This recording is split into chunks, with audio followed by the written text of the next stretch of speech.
we're going to have a very short program, and we have a walk around mic so you can ask a lot of questions. We've got two real experts tonight on the vehicle miles travel charge or fee or whatever you want to call it, and maybe they can talk about what we might ought to call it. First is Johanna Zmud, and she is with the RAM Corporation. I could go down a long list of achievements of Johanna, but just let me say that she's written a lot and been involved for some time with all kinds of research, and she's a research manager on travel behavior and its impacts and the focus on passenger and freight data. Behind me, over my right shoulder, is Adrian Moore. He's Vice President of Research for the Reason Foundation. He's my boss. I could probably spend 15 minutes introducing him, but that's probably not the best thing to do. But he's also co-author. Some of you that were here last year, Sam Staley was the speaker, and he's co-author in the book Mobility First, among others, including one on transit, by the way. And but we'll leave that all for later discussion if you're interested. And with that, I don't know if you all decided who's going first. Obviously Adrian. And with that, and please join in. Like I said, we have a walk around mic so that you can ask questions. And again, thank you very much for coming, and thank you for being at the Reason offices. Thanks, Shirley. Yeah, I think the secret to being a real expert on something is to find something that we know nothing about, and then you can read like 2 articles and you're the leading expert on it. And we don't know a whole lot about mileage-based user fees, so the bar is low.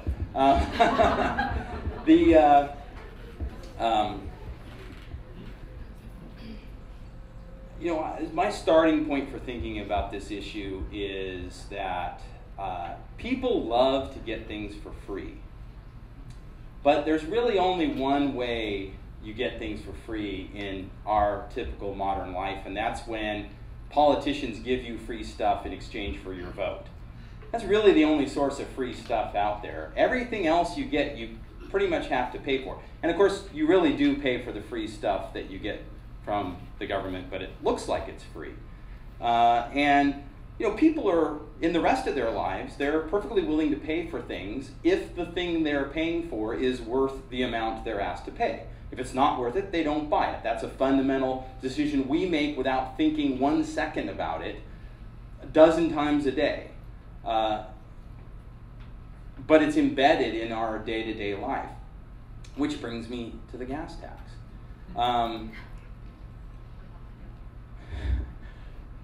People don't know how much gas tax they pay. They have no idea what they're getting for their gas tax. Construction that you don't drive through is as mythical as Battlestar Galactica. It just doesn't exist.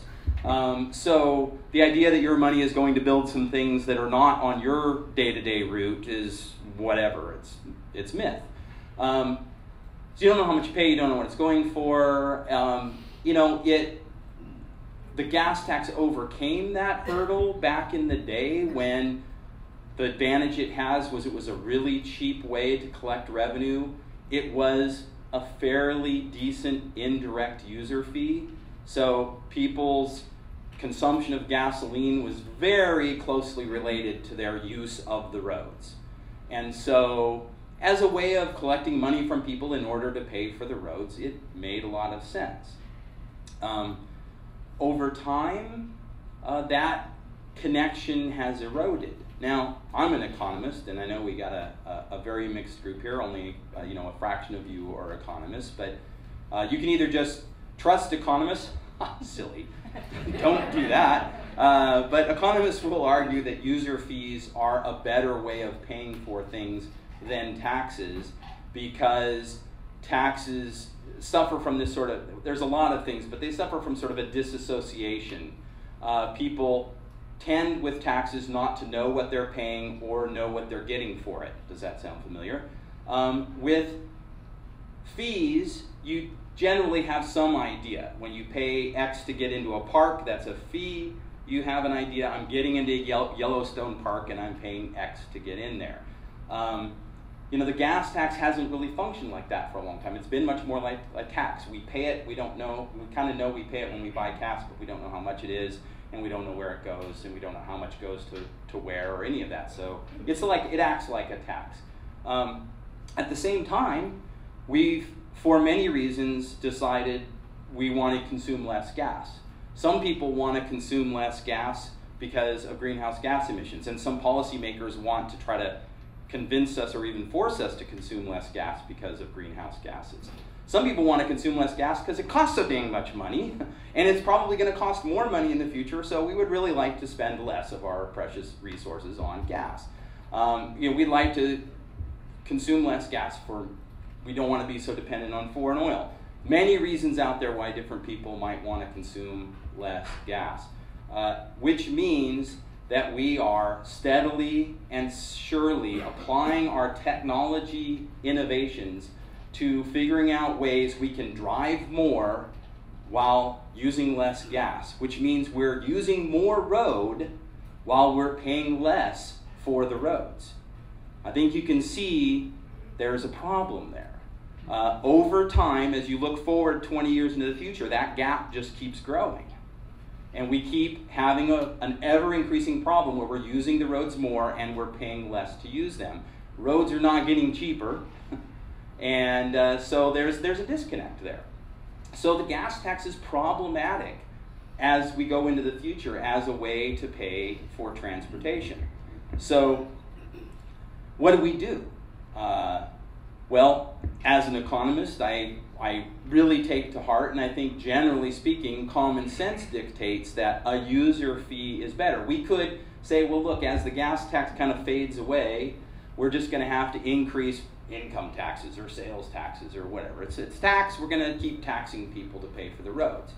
But then that means, you know, there's no more user fee. There isn't a system where the money that we're paying for the roads, like it does right now, goes into a trust fund that generally gets used for, well, does get used for transportation purposes, even if it doesn't all get used for roads.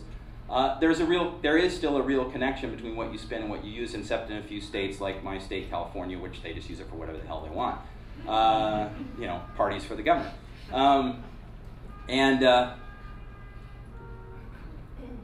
A user fee keeps you sort of in the space where the money is tracked and visible and accountable for being used for transportation. So there's a big advantage. What's the user fee of the future that's could conceivably replace the gas tax? Well, it is a mile-based user fee.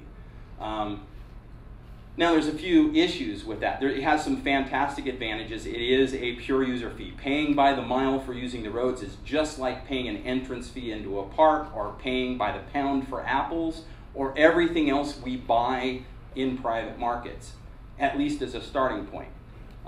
There's issues with setting those prices and things like that, which all economists can geek out on, but we'll leave that aside.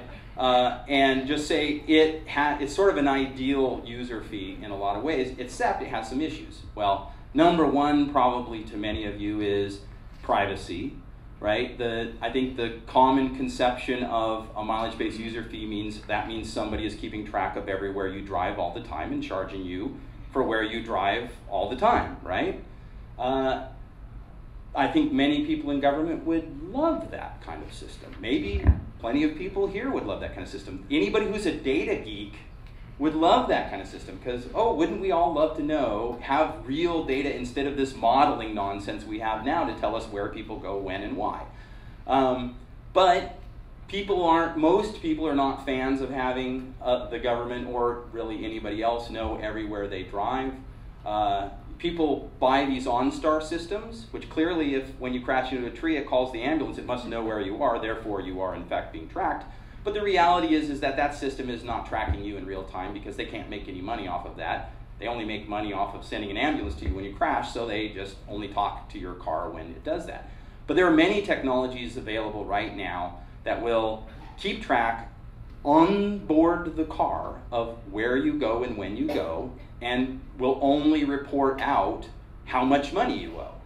And nobody but you and your car ever know where you went. It's very easy technologically to devise that. We have several existing technologies that can do that. We just have to actually do that and not let some crazy people impose some kind of system that tracks us. I think that's a fairly manageable challenge, but a very important one. Second, it's expensive.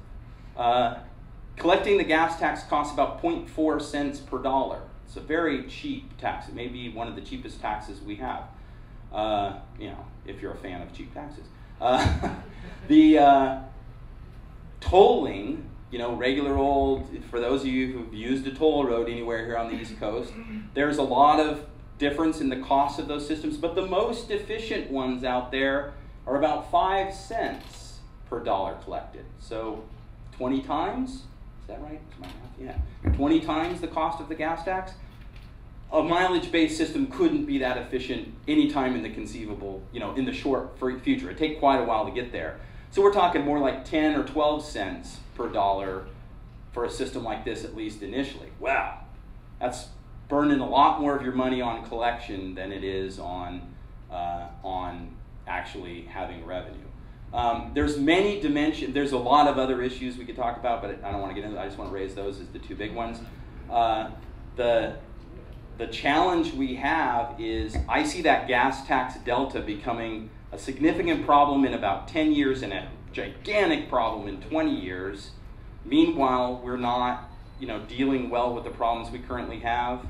Transportation, funding, people in government and the private sector even tend to say, oh, we need more revenue. The needs are twice what the revenue that's coming in. We need more revenue. And they're starting at the end of the problem. Look, people don't want to pay more in gas taxes because they'll only pay more for something if they think they're getting more. They all believe they're getting less than what they're getting bad value for the money they're currently paying.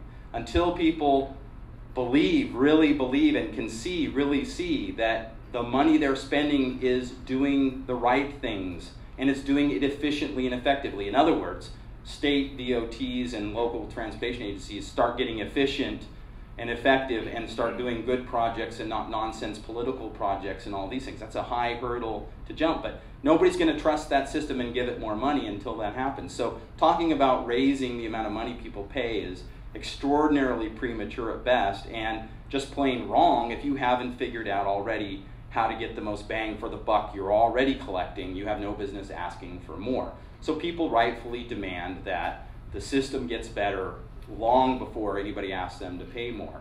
And in that time span is when I think we're looking at having to replace the gas tax with this mileage fee. So where it's a long run, very complex transition, which leads to Johanna's talk, which Rand has done a lot of work on. How might such a transition actually work? So thank you, Adrian. Adrian and I actually had a method to this madness of what we're presenting here today. He was going to do what he does best, which is lay out these issues, and I'm going to do what I do best, which is talk about research. So the two studies I'm talking about today are studies that RAND has conducted in the last 3 years sponsored by the Transportation Research Board and AASHTO. The first was a team led by RAND that investigated alternative mechanisms for looking at transition to mileage-based user fees in the short term. So basically answering the question, what could we do in the next 5 years? The second study sort of was a follow-on study that outlined a plan for large-scale system trials that looked at the most promising concepts coming out of the first study.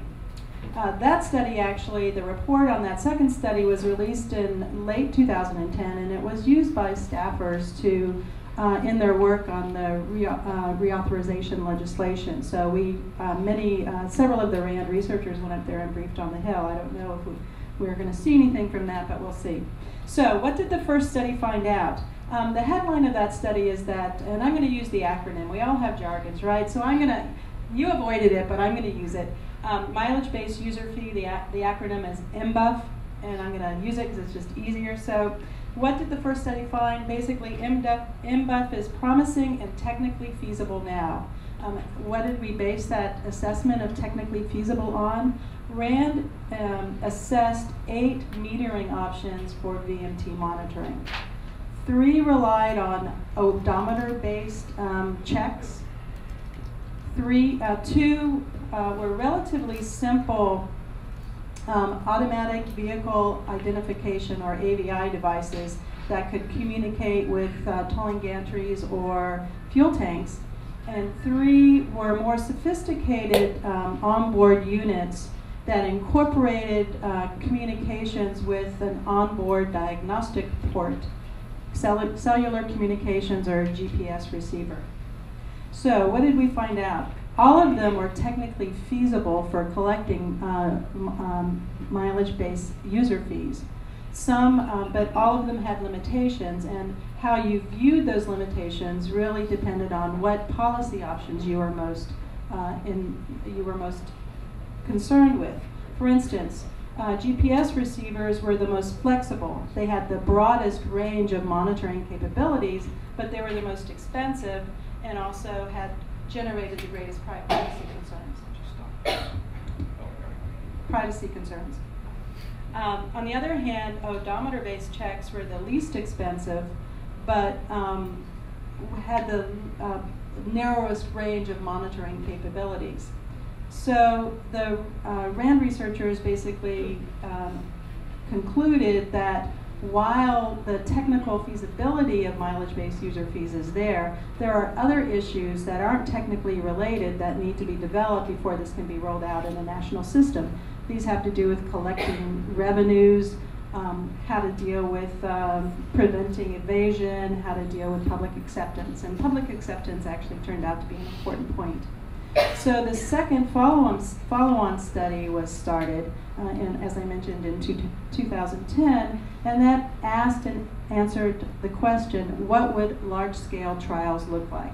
It was, I should have said that the first study concluded that these issues that needed to be investigated really needed large-scale trials to get the required level of scale in order to really see how they would play out in practice. The trials that had been done before were all basically focused on technical feasibility, and so they had very small samples, maybe a couple hundred or a couple thousand vehicles.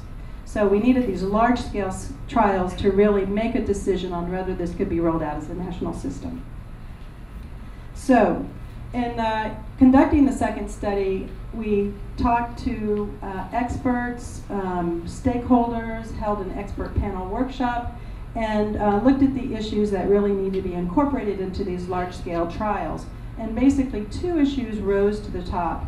One dealing with the scope of the trials, and the second one dealing with the institutional framework for rolling it out. So I'll deal with the scope of the trials first. Basically, our research determined that the trial should be rolled out in 3 to 6 states or groups of adjacent states, and that the funding for the trial should be competitively awarded. We also determined that, let's see, make sure I got this right, that the trial should last 4 to 6 years, 2 years for planning, 3 years for the trial, and 1 year for evaluation and assessment. And that collectively the trials should include 50,000 to 100,000 vehicles. Remember, before this I said the trials or pilots to date had at the most a couple thousand vehicles. So what we're suggesting is trials that would be in the neighborhood of 10,000 to 20,000 vehicles per trial. The trial should address or look at both passenger and freight travel, and also should focus on the GPS metering devices, but shouldn't neglect the other devices based on what we think the important policy issues are, reducing implementation costs or having the broadest range of functionality. And the trial should incorporate multiple mechanisms for collecting revenues, looking at preventing evasion, and also protecting privacy.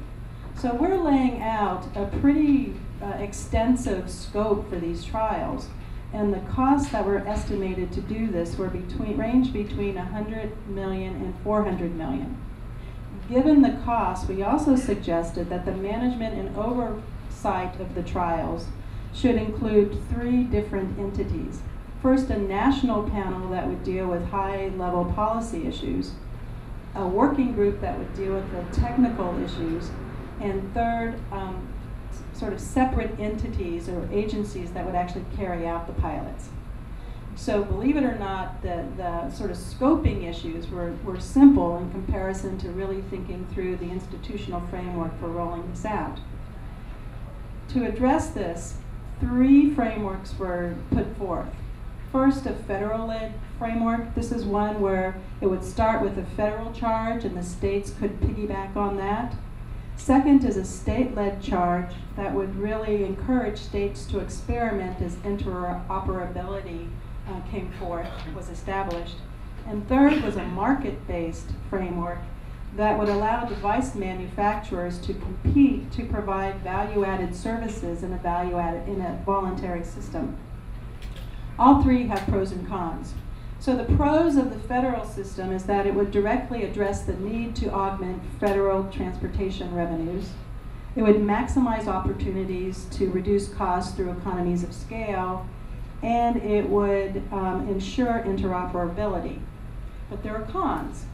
The biggest con is that it would require national political consensus. And this is a pregnant pause.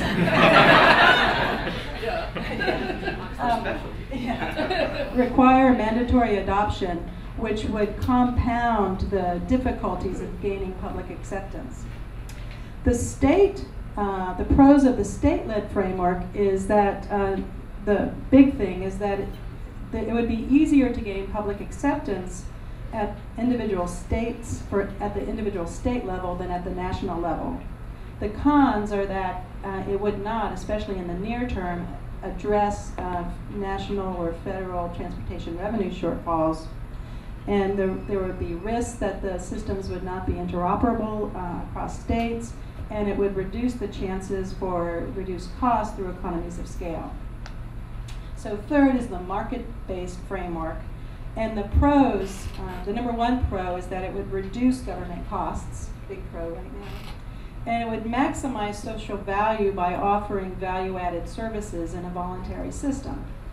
And so if you have a more voluntary system, another pro would be that it is conceivable that public acceptance would be greater for the market-based system. The cons are that it basically assumes that there is this market for these value-added services in a voluntary system. That's not been played out yet. And that it would require an initial set of interoperability standards and a certification process for these private vendors prior to the start of the trials. So basically there's, which framework would be best? There's little agreement among the 70+ experts that we talked with. And part of the reason there's little agreement is there's these 3 parallel competing goals. One is enabling the development of a national system. Second is allowing states to proceed rapidly. And third is exploring competition among firms, looking at various value-added services and voluntary adoption strategies. So we're possibly leaning toward a framework that would blend elements of each. Right now it looks like we're leaning towards either a state or a market-based framework, but anything or nothing is possible. I'll just close with an update on what's going on in various states now. Minnesota has trials beginning this summer. Oregon has legislation that would require IMBA for electric vehicles by 2015. Texas and Nevada are rolling out odometer-based trials. Colorado is in the planning for a trial. The I-95 Corridor Coalition is looking at a 3-state trial that would be Maryland, Delaware, and Pennsylvania. And finally, New York City is gathering information right now for a market-based trial. we'll start the questions, and you can direct it to either one, and I'm sitting down, and so go for it, guys. I'd like to thank the speakers for very lucid presentations. My question is, why the need for a national system? I understand the point about interoperability, so that people can go from one state to the other in the same vehicle using the same system. But we have nationwide computer systems, we have a nationwide telephone system, but nobody would call these national systems. In Europe, which you did not mention, they've done a lot of work on this, and they have an interoperable system for Europe, which does not require every country to have the same system. Yeah, I agree. I don't think a national system is the place to start, nor is it even remotely likely to start there. The interest in the action and the progress is all at the state level, and so that feeds naturally, I think, into an interoperable but diverse system, which gives us the most experimentation and the most chance to learn from success and failure. I think that you raise a very good point, and I know in Europe, I think the place where this is happening right now is in truck VMT in Germany, which is slightly different from what we're talking about. I think the reason why the people that we spoke with in the course of our research were looking at a national system was because of the fact they see it as a way to replace a national funding mechanism for transportation. So it doesn't necessarily have to be that, but that's the view or the perspective of the people that we interviewed in our research. That raises a good point that I didn't think of, which is, my vision for this, and I think the majority of people who are working on this at least see it right now as this is a replacement for the gas tax. Is kind of this, that's the starting point, which means it's going to have to replace the federal gas tax at some point, unless you get rid of a federal gas tax in the interim. So ultimately, you do have to have a national version of this, but I don't think that's where you start. I think that's where you finish. Matt Hallisey, AECOM, and I've done some work in Europe, including in Germany and Poland, and I do appreciate that obviously there the vehicle miles travelled systems do only apply to trucks and commercial vehicles, but nonetheless the technological challenges and the issues of privacy aren't completely dissimilar. So what would you say are the top 3 lessons that you can learn from those projects, which after all now aren't just pilots but actually active and in many judgments reasonably successful versions of the kind of system you're thinking about for the USA? At Johanna, mostly. Thank you. Well, as far as I know, there's just the one system in Germany. I know the Netherlands was considering a system, but they actually aborted their planning in that in the last year. One started in Poland about a month ago. Oh, okay. Well, that's news. That's nice to hear. We don't have any lessons from that one yet. I think there is a difference, especially when you're talking about privacy between between a system that is focused on commercial trucks and one that's focused on passenger vehicles. I think the personal space of people is a little different. I mean, right now, even here in the U.S., we have truck fleets that are tracked by GPS for business and commercial reasons, and I think people who are operators of those trucks can understand and to some degree agree with that. I think that we get into privacy issues when we start talking about individuals and individual privacy. I think a wonderful piece of research, and it's research that actually the Oxford Internet Institute is conducting right now, is looking at the changing perspectives of privacy that is happening. I mean, we talk about privacy as if it's an absolute, and I think privacy is very relative. I think it's relative to context, it's relative to situation, it's relative to perhaps even age cohorts, I don't know. But I think until we start sort of disentangling some of these concepts of privacy, we really won't be able to answer those questions. I'd just add, University of Iowa did one of these trials on this here in the US, and in the process of doing that, they began with, well, they didn't begin with, but early on they did a whole bunch of focus groups. And one of the discussions they had in those focus groups was about privacy. And pursuant to what Johanna said about perceptions of privacy, they drilled into, well, you know, the thing that a lot of people in this business like to say is when people talk about tracking, they say, well, don't you know you have a cell phone in your pocket, and that is the best tracking device we have outside of the CIA. It tracks you much more accurately than most conceivable vehicular-based systems do. And people in these focus groups were pretty straightforward. They're like, yeah, but Verizon can't throw me in jail for doing something that they don't like. And if they did mess with me, I could go to the government and get them to stop. If the government is tracking me, I got nowhere to go. So they make a real distinction between giving up their privacy in a commercial setting with their choices that they have in that setting and the recourse to the law they have, versus giving up their privacy to the government and the relative lack of those things that they have there. So that's yet another distinction, as well as just the fact that we have a generational difference in perceptions of privacy broadly and all of this. But circling right back to your question about Germany, because commercial vehicles are so different from private vehicles, individual vehicles, what we're really learning a lot from Germany is on the administrative side. We've learned a lot about enforcement. They've pretty dramatically overhauled their enforcement system based on what happened in the real world. A lot of their administrative, how to make the administrative system and the collection system more efficient, it's great for that, and we'll certainly, hopefully, everyone will be capitalizing on that knowledge. This is Deborah Matherly from Louis Berger. You seem to treat every mile as equivalent to every other mile, and I was wondering if you'd considered, for example, like more congestion pricing, so that if you're going into a heavily traveled area, you might pay a higher fee than if you were just out on the open road. Let me answer that by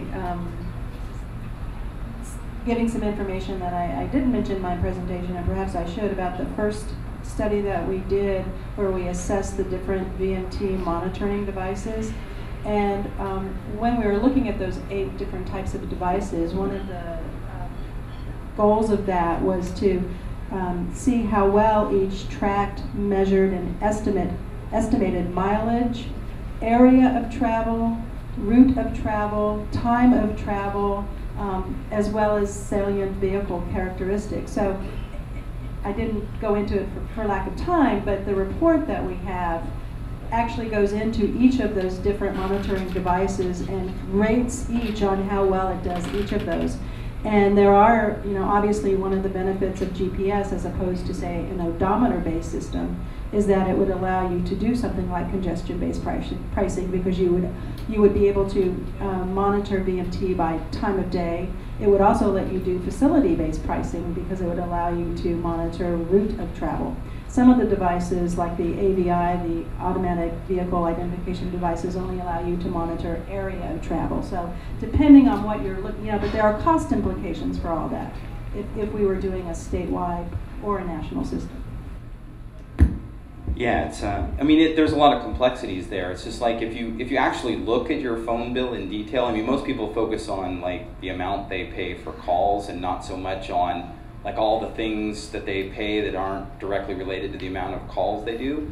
But when you pay your phone bill, you're actually paying for a whole bundle of things, and we sort of accept that. It's, you know, it's a bit of a challenge when you're talking about transportation. The starting point for the gas tax is charging people for the infrastructure they're using. So clearly that would be the starting point for a mileage-based system. The technology would allow charging for, you know, you could pay, if you're on a county road, the money goes to the county. If you're on a city road, the money goes to the city. If you're on a state road, it's, you know, you get the picture, right? So it could be, the money could flow based on who owns and therefore maintains the road you drive on. It could be congestion priced. It could be if your vehicle is heavier, you pay more. I mean, obviously, a car that's 1,000 pounds heavier doesn't really do more damage to the road, but a vehicle that's 10,000 pounds heavier does do more damage to the road. All these things are possible, but you don't start there because it's going to be hard enough for people to grok just changing from gas tax to paying by the mile, I think let's get over that hurdle before we start trying to refine this into the ultimate pricing mechanism. Hi, Caitlin Dolan from Kittleson. I'm wondering, I'm curious to, and this is kind of related, I guess, to the last question, but with the differences in your mind and the pros of a user-based fee over, say, a congestion tax, which we know has been used in London. It was they tried to implement it in New York City before and failed, but it's a smaller scale. It's more likely, I think, to be successful because you don't have this idea of privacy, and it could actually take people that commute from their suburban homes and by car that actually do have these transit lines into the city. So why are we talking about user-based fees that are this huge national system versus something a little bit more simpler like a congestion tax? Well, we're not talking about them to the exclusion. There's lots of conversations going on about things like congestion cordon charges. There's many pros and cons to congestion cordon charges that we don't want to get into tonight. It's yet another mechanism out there for dealing with congestion. It is not actually anywhere that I've seen being considered as a mechanism primarily to pay for the infrastructure. So we're kind of trying to solve different problems in these two different discussions. But you're right. I would actually expand on your point and just say, we're talking about this sort of long-run transition in the core mechanism for funding transportation. At the same time, there's dozens of other major transitions going on in not just in transportation funding, but in transportation service, transportation policy making, and service delivery. So yeah, all these things are going to mix and match. Hopefully, mixing relatively better and not conflicting. If over the next 20 years there's more toll roads, more hot lanes, more congestion cordons in the U.S., when a mileage-based system rolls out, it's got to incorporate all of those, right? So somehow the charging system just has to take into account and accommodate all of that as well. So it adds to the complexity for sure. Amy Custis, Transportation Learning Center. I work primarily in transit, and I am always curious when I hear about VMT and MBUF discussions about, well, we're talking about this to replace how we are federally funding transportation. It seems a logical extension to me that one of the big arguments for or against it, depending on what side you're on, is that it doesn't have to be limited simply to automobiles the way the gas tax has been, and I'm just curious as to why that's not something that is more on the table. I mean, just to take a local example, we already track how far you go when you ride Washington Metro, and that's what your fare is based on. So why is this not something that's being talked about in the context of MBUF and VMT? Interesting. Yeah. Well. That's a really interesting question. I think, it has to do with a related question that is whether mileage-based user fees will be done at the exclusion of other, how do we transition to any kind of new fee system? So I think at some point we will, if this does continue, and goes to its logical endpoint, that all vehicles would be somehow charged by the miles used. But I think in the transition to that, there will be these either voluntary or somewhat multiple parallel sources of collecting the funds or the revenues that are going on. I think the reason why you don't hear about it as much is because there is so much complexity and debate simply talking about automobiles or vehicles that I think, that sort of gets left in the fray, so to speak. Last question. Last question. Make it a good one. I'm Dara Ward. I'm with Stratacom, and if you're not familiar with Stratacom, we do communications outreach around lots of these projects. Freudian slip there. This would be a very challenging communications project, and I mean, I came up with several questions, but I'm going to focus on we're asking people to pay, yes, for something that they only pay for something that they use, where today I pay a lot of taxes for a lot of things that I don't use. I don't have children. My taxes still go to public school systems. I've never used any social services. My taxes still pay for welfare. So how long until we're only paying taxes or fees for things that we use should we implement a VMT? And has that come into consideration just because this has been something that the government has always just provided to us? Yeah, that's there has always been a question about whether any given thing the government does should be funded with a tax, the way we pay for education, or a fee, the way we pay for, say, parks, for the most part, or transportation with the gas tax, which functions as a tax, though it's much more like a user fee than most taxes are, but it's not as much like a fee as an actual fee is, so it's an in-between. This would be actually a movement to a fee. So the advantage that has is, of course, the close relationship between who uses pays. The disadvantage is if you like the idea of people not using the system helping pay for it, then that would be a disadvantage, right? Though, transportation's one of those things where the trucks that bring you everything you consume will be paying that fee, so it'll be embedded in the prices of all the goods that you purchase, the services that you purchase, and so forth. So few people will live their lives without contributing pretty much proportionally to the amount they benefit from the roads. That's the beauty of fees. Taxes have no such nexus, and you may or may not benefit from any given tax you pay because they're just not structured that way. So keeping transportation as a user fee, and in fact making it a better user fee, doesn't fundamentally undermine all the things we pay for with taxes, because we do believe they're more general and redistributionist in nature, and that's the way we do it. I just wanted to add that you actually made a very good point, and I think that those people that are looking at these issues know that it's both a policy issue, a technical issue, and a communication issue. And some people even think the communication part of it is the most important, because you really have a moving window. And you have a moving window of changing policies and thoughts and strategies for how this might move forward. But at the same time, you have the necessity to communicate about it. And since you're in communications, I'm sure you understand how difficult it is to communicate when you know what you're communicating, as opposed to communicating about something that is morphing as you're going forward. Okay, let's give them a big hand, and they're going to stick around. You can come up and mob them. We've got food and drinks, and enjoy. Feel free to stay.